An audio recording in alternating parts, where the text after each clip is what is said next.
Now let's look at an Excel example of testing for significance of regression. So we start with model assumptions. So here is the model, y equal to beta sub 0 plus beta sub 1 x plus the error term epsilon.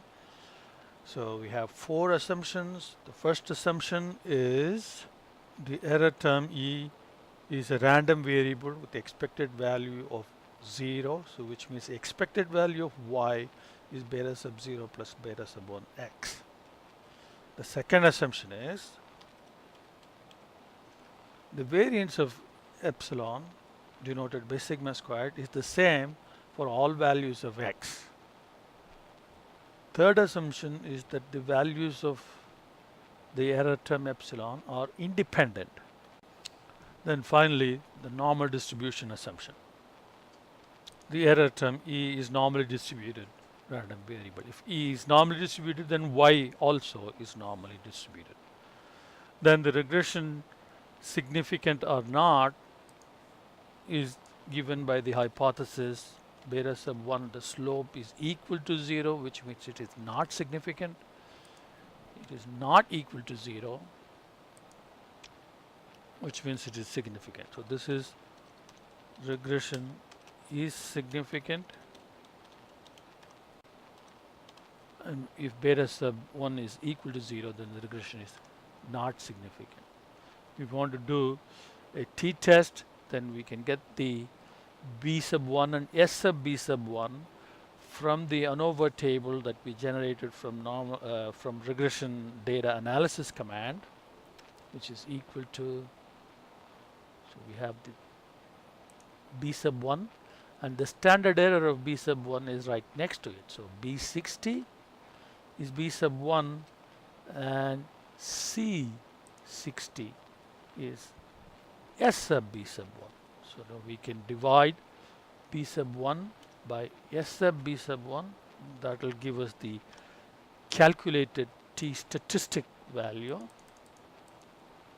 And to compute the p-value, we need to have the degrees of freedom for this, and that is from MSE. So degrees of freedom for MSE is also from ANOVA table. So residual is another name for error. Excel uses the term residual for error. T dot this dot 2t, absolute value of t, comma degrees of freedom. So this will give us the p-value. So the conclusion is, since p-value is less than 5%, reject H sub O. So we have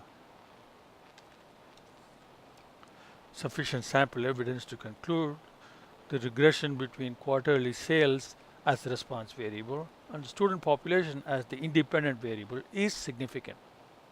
The probability that this conclusion is wrong is nearly 0.